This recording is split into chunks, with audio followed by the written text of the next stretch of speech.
Monday, the 18th of March 2019, and the program is Summit. Thank you again for joining us today. Today we'll be looking at some issues in our polity, talking about the supplementary elections coming up this Saturday in 6 states of the nation. And of course, we'll also be taking a look at environmental issues. So it promises to be very, very interesting this morning. I am Jumoke Michaels. You're welcome. Banji is right here. Banji, good morning. Good morning, Jumoke. How's your weekend? It was great, thank God. At least it wasn't an election Saturday, so election Saturday, so it was free for other things. Yes.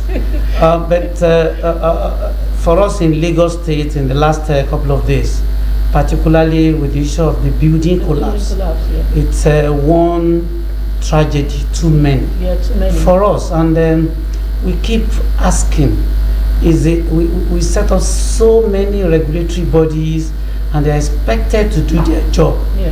But there have been so many complaints that when they come, they only take they take bribe. They take tips. They take tips and look the other way and see what it has been costing us. And now after the occurrence, the demolition have started. Other buildings. Those houses that they started demolition, they've always been marked. They've always been marked for why they've do we always wait for the tragedy to occur before we do what is right? Move into action.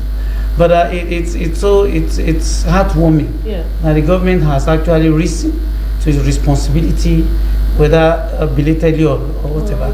They've risen, and we just pray that the agencies of government would do the needful, either in the building or in transport or whatever aspect of our lives. They need to sit up and do the needful all the time. Also collapsed in Ibadan. Thank God no life was actually involved. No life was lost. In Lagos, it was too tragic. A case of a particular boy who was whose birthday fell on that day. Said no, he wasn't going to school. The narration went like the boy actually didn't even want to go to school. No, but the parents persuaded, no, go when you return. So much is awaiting you. And the young boy Malik, so you were told. And then one of the women who lost 3 children in that incident also committed suicide. Allegedly, they said she has committed suicide. Yeah. So tragic, so tragic. It's really sad. Well, it's a fresh edition of our program Summit. My name is Banji Busari, and it promises to be a much refreshing edition. So many things to take away from today's edition of the program. We're looking at environment, and environment is a very, very important aspect of our lives. If you talk about healthy living, if you talk about life, quality life, you need to think about the environment, and that's why environmental issues is going to be an integral part of Summit. And as we've always done, we've always raised issues. How do you dispose your waste? How do you dispose? Of course, we are told that almost 22 million metric tons of waste are generated in Lagos daily. So how much of it is properly disposed the right way? We have somebody, of course. Before we turn ourselves to analysts. So, all right, please stay tuned. And aside that, we'll also be looking at the issue of the supplementary election coming up on Saturday. So that's the second segment of this program. That's what we'll be looking at this morning. So please stay with us. We'll go on a break, and then when we return, we'll be talking environment.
Welcome back. If you're just joining us, the program is Summit, and in the first segment of the program, we'll be looking at issues of the environment, talking about waste disposal. And joining us for this discussion, we have the chairman of AWAM, Lagos State, Mr. Oladipo Egbeyemi, joining us. You're welcome. Thank you very much. Good to have you on the program this morning. Of course, our viewers will be curious, which one is AWAM? AWAM. That's Association of Waste Managers of Nigeria. Yes. And you are the chairman, Lagos State chapter. I'm the president. Oh, you are the president? Yeah, the national president. National president? Yes. Oh, very good. So you oversee the activities of your members nationwide? Absolutely. So where's your officer? We have our secretariat at number 239 Agege Macho Road. But we're planning on moving most likely towards the Ikeja area here. You are not planning to move to Abuja? So that you'll be central? No, you know, Lagos State is where it is happening. We are the pace setters, we are the pioneer of everything. Waste in Nigeria, and from here it is easy to be able to monitor all other states in Nigeria. Now you coordinate? We do, yes. You have state chairmen? We do. And you hold meetings on a regular basis? We hold meetings, we give directives, we listen to their challenges, and as at when necessary, we either deploy people to go and attend to it, or sometimes personally we have to go there. We want to assume we don't know anything about your association. So what do you do? What's the association? What are the objectives? Well, the objectives of the Association of Waste Managers is primarily to make sure that waste is properly managed within our environment. Everybody knows that every household generates waste, and there's a proper way of waste management. We are teaching people the 3 R's, which is to reduce, to reuse, and to recycle waste. So right now, currently what we are doing is actually waste generation and waste transportation. Well, it goes beyond that. Oh, you do waste generation? Well, waste generation is generated by each household. Okay. And then waste transportation is what the current PSP operators are doing. Transportation from the households and directly to the dump site, which is the final resting place. Yes, I want to take you up on the 3 R's. Yeah, which is to reduce, the reuse and recycle. Okay, let's talk about reduce. Okay. If you talk about reduce, are you talking about from the people or from you? Directly from the people. Okay. What we want to do is to also work like the developed or the Western countries. And that is a standard that has been set to make sure that people are actually aware of the waste possibly becoming wealth. And in able to do that, everybody must partake in that cycle. It starts from the waste generation, which is from the people. And what we teach them is what we are proposing to teach them is how to sort the waste directly from the house, so that you reduce the volume of waste that is being carted into the compactors. There are different kinds of waste. You have the wet waste, which is your normal generated waste in your kitchen, and you have the dry waste, which is what you normally dispose of when you don't need it. You don't need anymore. That's your bottles, your PET bottles, paper, metals, and all sorts. And then you can sort all those out, because the PET bottles can be reused and recycled into a new product. Your metal can be reused, recycled into new products. In some cases, you infuse latest technology to combine those materials with other materials and produce a new product. Yes, I'm happy that you're talking about reduction. Now, this waste that is being sorted, like the bottles sorted, the metal sorted, don't you think they will constitute like a nuisance to the people, because you are keeping them separately? Actually not, because if you are sorting directly from your households, what you're doing as well is generating some revenues through that, because there will be off-takers who actually needs these materials that have already become waste. To them, it becomes a byproduct to their final product. So they take it off you and give you stipends for that, give you some sort of payment for that. So when you have an arrangement in place and you have off-takers for these raw materials, it becomes, your waste becomes wealth to you, right from your doorsteps. Because then you have somebody coming to take your PET bottles and giving you incentives for that. Saying, okay, you have generated 20 bottles of 20 bottles of waste from the PET bottles. And then when I give it to him, he gives me 2 naira, 20 naira, example wise now. So you know that after a period of time, you collect that. You don't litter the floor. You know, we are used to a certain way in this society, and that is just deliberately littering the floor and throwing your waste out of your car windows and in front of your porches and everything. And that led to the pre-1999 coming out waste disposal, where everybody does indiscriminately disposes of their refuse. And we have gone beyond that now. We are in the stage now that we want to also be world class standard, which is obtainable in the Western countries. And that is the normal way of being able to dispose of waste. So in being able to do that, we need to re-educate the mentality of the masses, not to indiscriminately dispose the refuse, to be able to sort the refuse directly from generation, and to be able to generate also some revenue from the waste. And that's the way we're going right now. Sir, since I said we're going to, what are the focus of this edition? It's an issue that has been of great concern to many, particularly many Lagosians. We are aware of the history of Awam, Loma, waste generation over time, in the last 2-3 decades. But you and I know that in the last 3 years, everything seems to have changed. Yes. The orientation of the end of the waste generators, the people of Lagos State, is that they would generate the waste, and the PSP would come over to their doorstep, right, and cut away the waste. Right. But in the last 3 years, it's not been so. We are aware, we don't want to belabor you with why. You know, it's a policy issue. Yes. But now the policy is being reversed, so to speak. Yes. That's in the last couple of months. Yeah. Yet we see waste on our roads, on the highways. And the issue has always been, what are the PSP operators doing? They are the ones responsible for this. They hardly ever come. That's what we hear from the generators. Is it that your members are not doing their job, or something is also wrong in terms of policy? Thank you very much. I think it is not easy to just segmentally look at the challenges in waste management in Lagos State right now, or in the country at large. We have to have an holistic approach towards it. And by doing so, we have to talk about the core reason why we have gone from where we were to where we are now. And you mentioned one of it, which is the main cause, which is the policy somersault of the government. The government meant well. The government meant well. They meant well. They wanted to take us to the international best practices and bring waste management from the level it was to the next level, higher level, which is the reuse, reduce, and recycle stage. Unfortunately, it had to be all-encompassing. You don't change a winning team without knowing exactly what to do.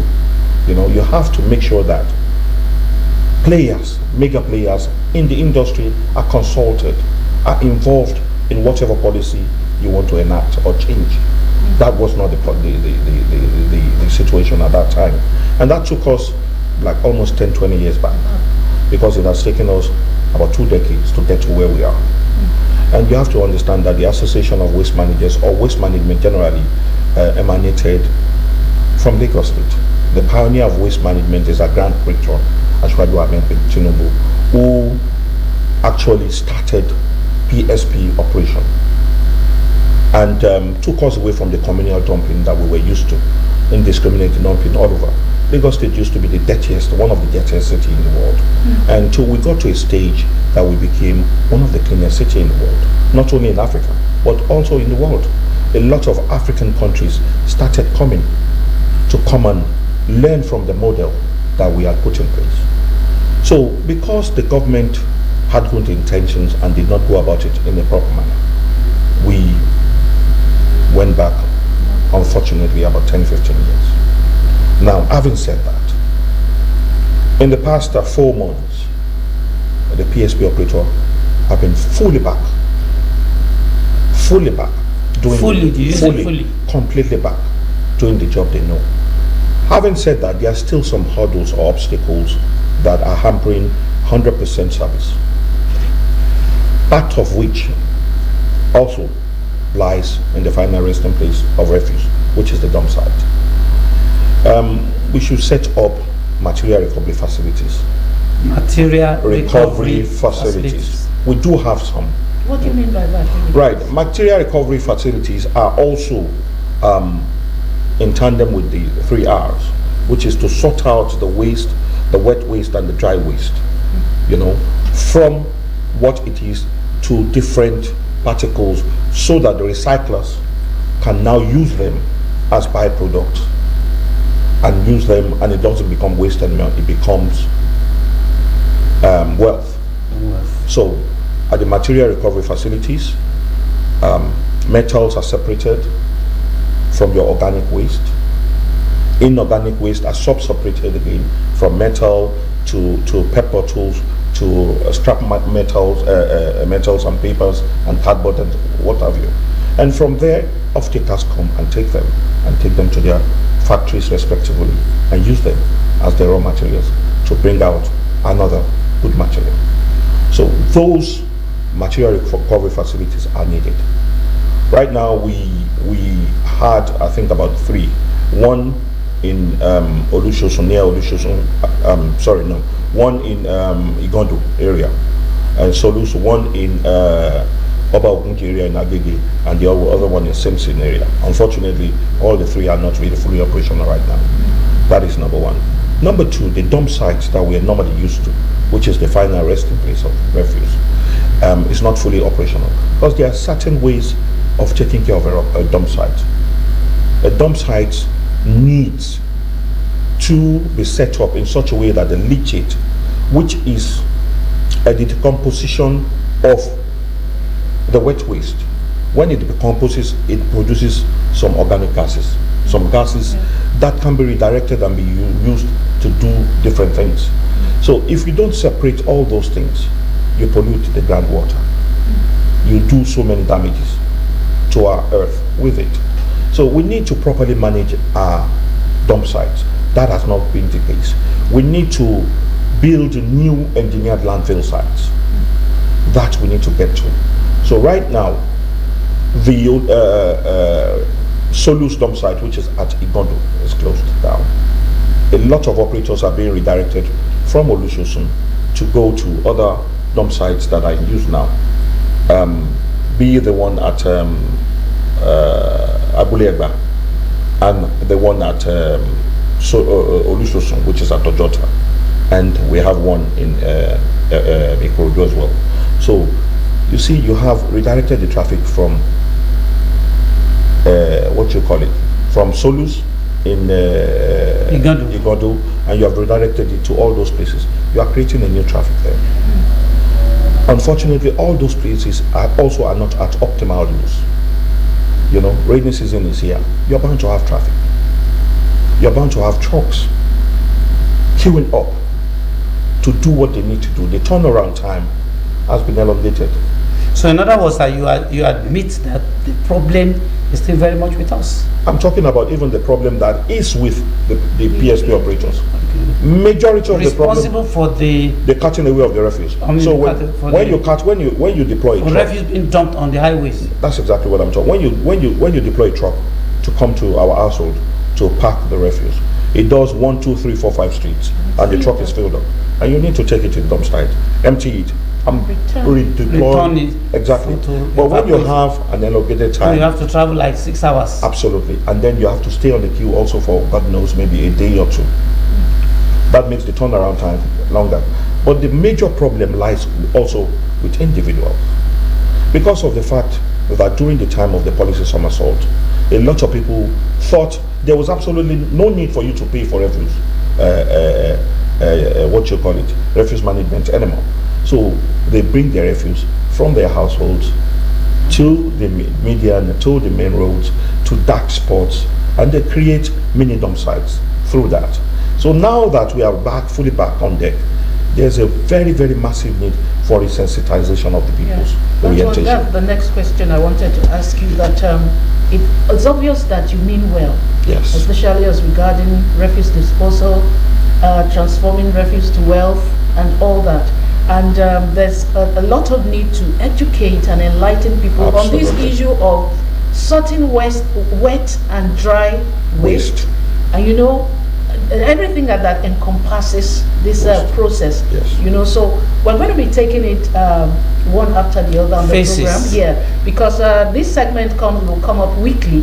And so you have the opportunity to educate the people. They really need to... The sensitization, the reorientation, and what is required of the waste generators. Exactly.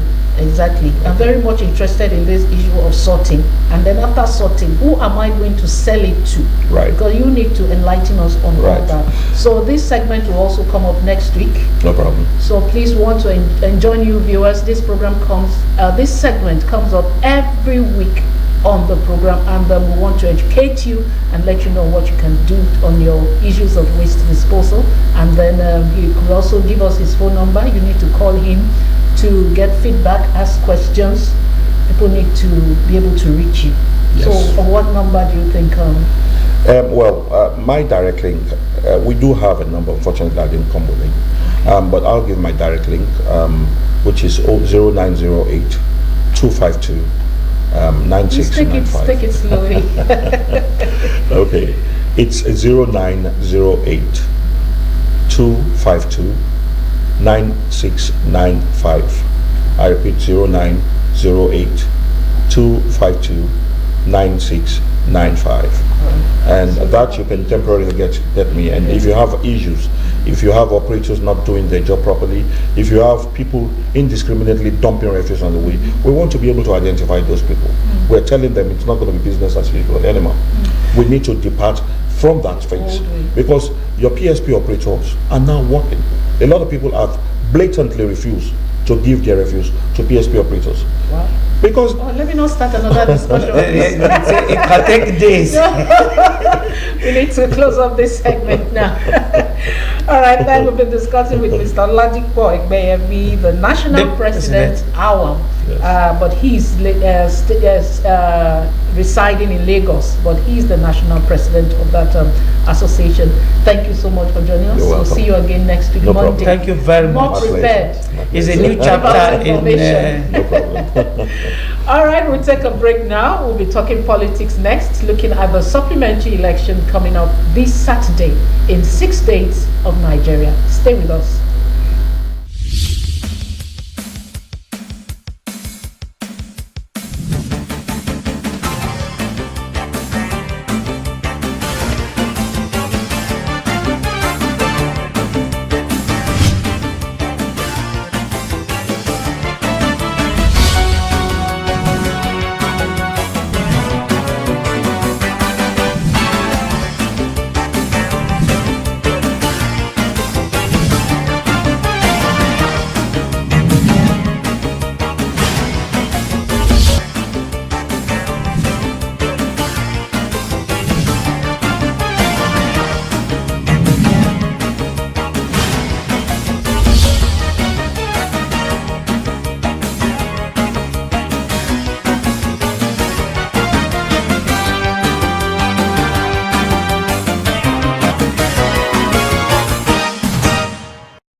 You're welcome back.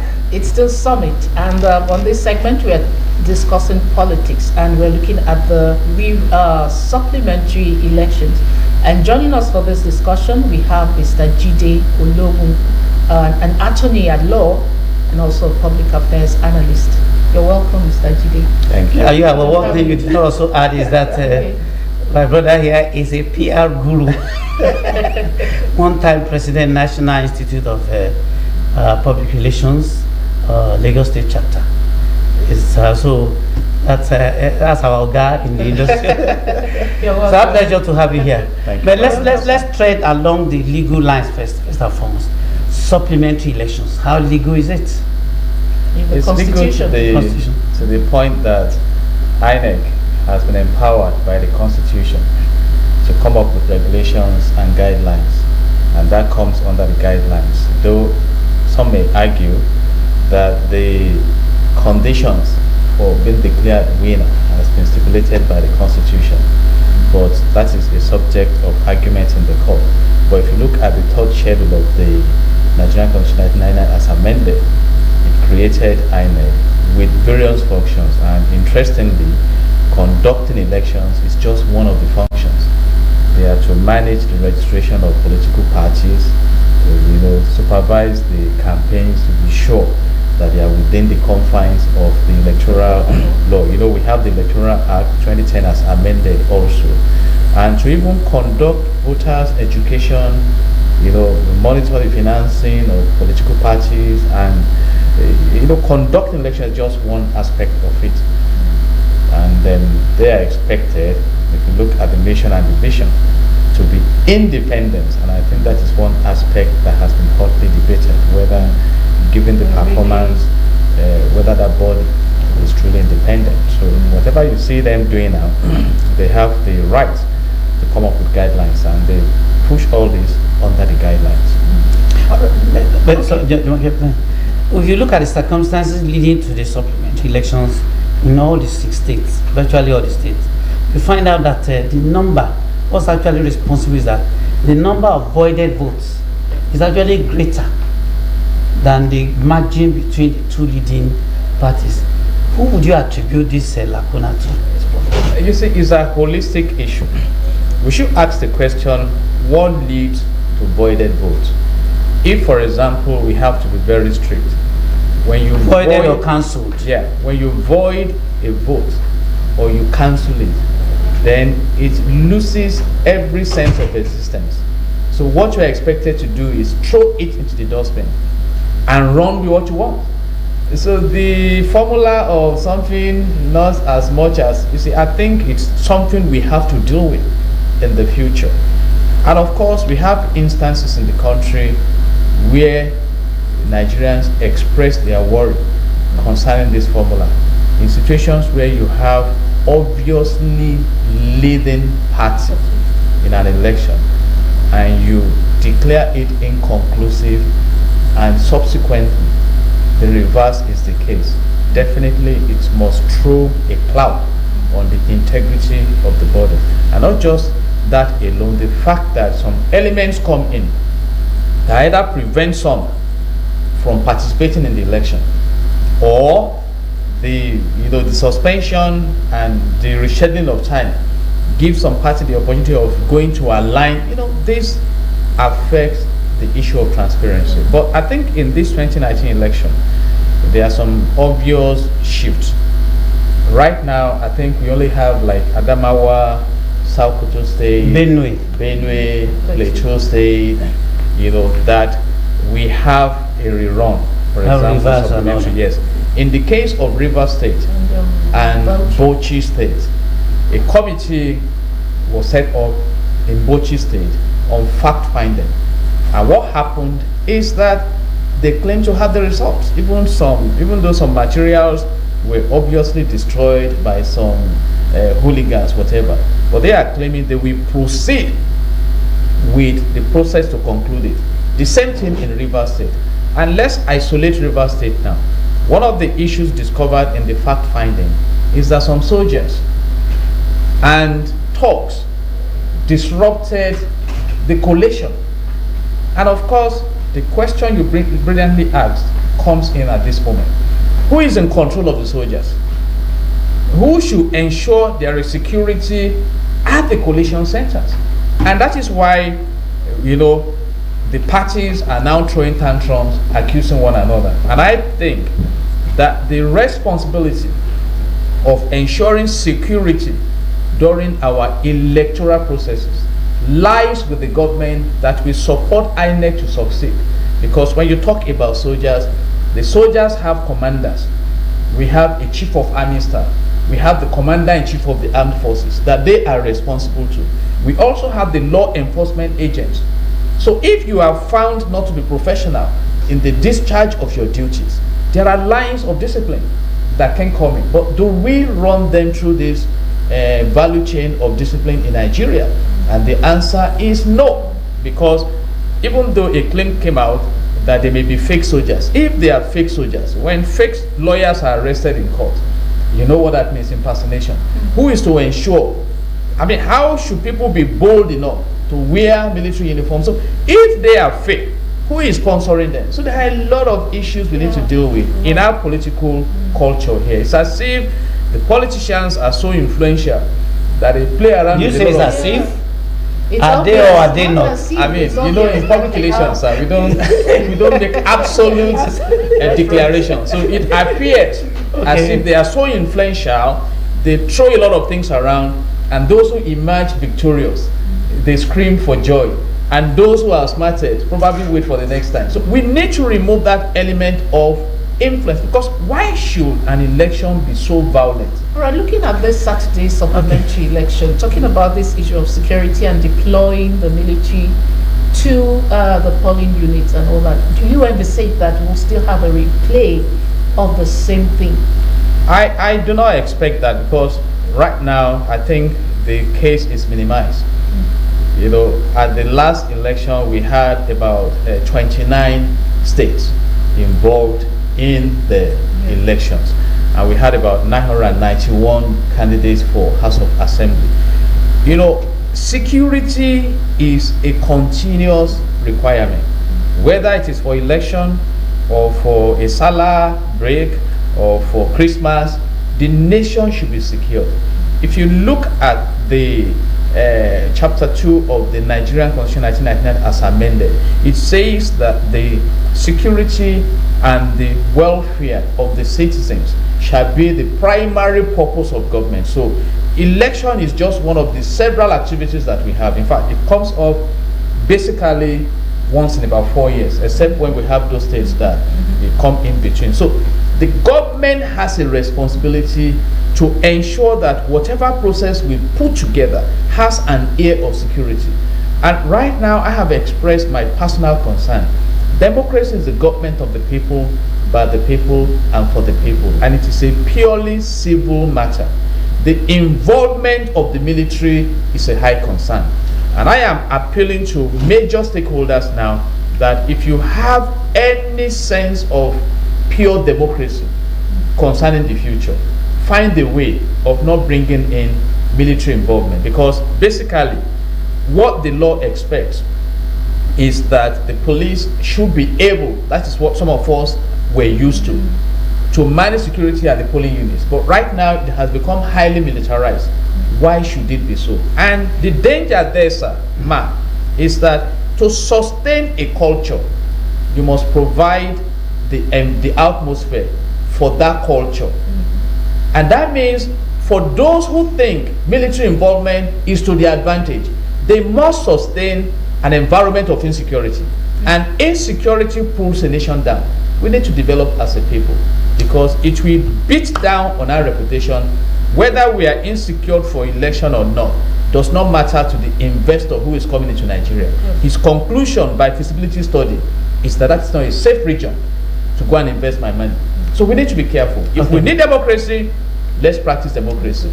If we need military, which we do not suggest globally, it's not a populous system of government, then we opt for it. But right now, majority of Nigerians are running with democracy, and we hope that those who are there now, whether it's benefiting you or not, think of the future of this country. Don't mortgage our future. Okay, before you actually give come with the advice, if with the benefit of hindsight, particularly Osun State, Ekiti State, and some other states, supplementary elections have not always been very, very pleasant experiences in those states. If you look at the case of Sokoto this time around, the incumbent governor is actually claiming to have won that election, whereas APC, that's opposition, is also laying claim to victory, and that's what you have across board. Almost there's been a war of words between these political parties. That actually brings much more tension in those areas. And what that also leads to is a state of I must win, desperation. I must win at all costs. So the focus of this program is how do we avert, that kind of situation and achieve a hitch-free election whereby the winner will emerge without any controversy. May I just say that may be too late in time? Too late? Yes, because we should have addressed the foundational issues. Politics, by definition, is the management of the affairs of a society. By extension, the acquisition of control, organized control. You bring it to the party level. That means right now there's a party managing the resources of this country at the national level. There's a party managing the resources of this country at the state level, local government level. How do we manage the resources? By and large, the resources of Nigeria have been managed in a selfish manner that has thrown us into poverty. Let's isolate the case of the National Assembly. How much is the vehicle allowance for a member of House of Rep? How much is the salary of a senator?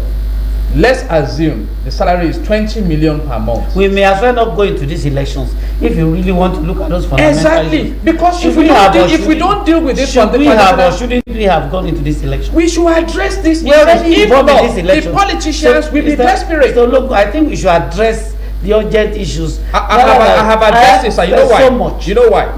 Have we identified politicians who are desperate in the course of these elections? Yes. We did not go after them? No. If you know that if you disrupt a national process like this, that the law will catch up with you, you won't dare it. But what do we find? We just move beyond all these issues. So my question is, why do ants show up on my dining table? Because I have left either a cube of sugar or a pack of sugar that is exposed. So why are they desperate? That should be our concern. Why are politicians desperate? They are not there to. Are they there to serve us? Does service require for that level of desperation? You see, so until we visit these foundational issues, man, sir, we are going nowhere as a people. How do we benefit the society?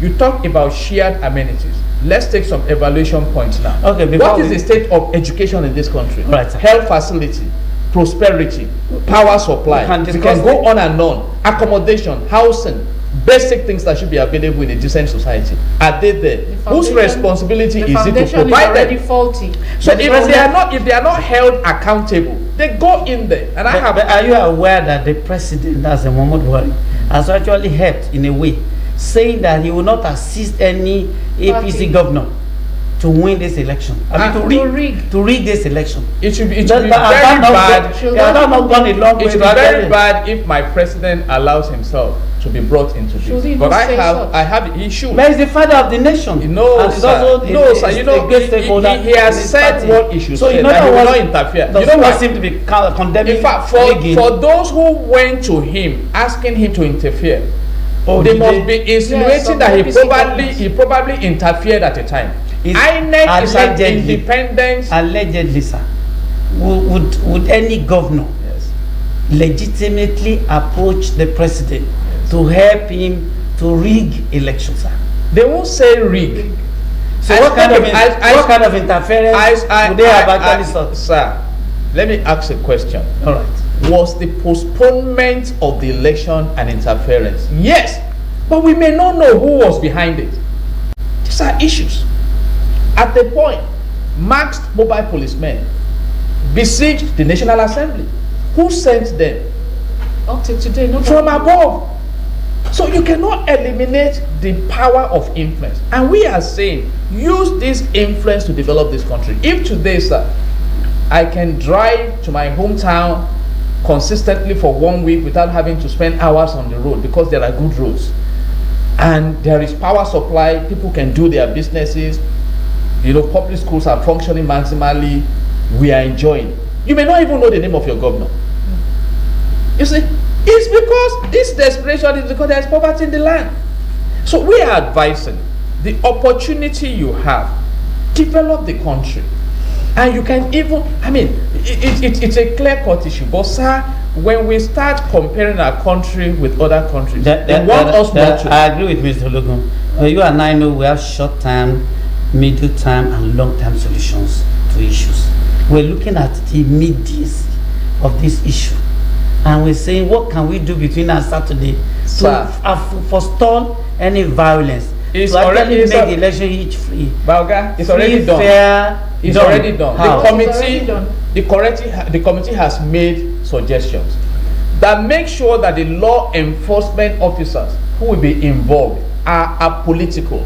One. That they are not biased. One. That they are professional. Good. Then let parties defend their votes. Be on ground. Yeah, some of the parties have already assigned their agents. Exactly, be on ground. Then let the government provide security. I'm not the one to instruct. It's bad enough that we are involving the soldiers, but then those you find culpable, let the law deal with them. In industrial psychology, there's what we call reinforcement theory. If I know I can get away with a little crime, I will graduate to a stronger one. So we need to implement the laws of our land. As at the last monitoring, I think about 323 electoral offenders have been arrested. What do we hear about them 3 weeks down the line? You see, we should not run a society like that. If you don't implement the laws you have, it's as bad as you don't have laws. And it is that law that has been given to regulate society. If you look at it from the Garden of Eden to true human societies, you realize that a community where there is no law, anything goes. And let the desperate politicians also know that the day you enter office, you are coming out of office. We have the case study of Imo State, for instance. Whether the governor likes it or not, his choice candidate did not emerge as winner. And he is even alleging now that because we raised the issue of allegation that some governors gave 1 billion to INEC. So INEC has to operate in a way that they sustain that high level of integrity. And politicians also should realize that there is no permanent friendship in politics. So the best way to cultivate permanent friendship is to deal well with the people. Give them what they deserve. Don't let us cry on bad roads, weep over power supply, be begging for what we deserve. If you develop this country, it is not a favor. And permit me to bring this in because I'm passionate about power situation.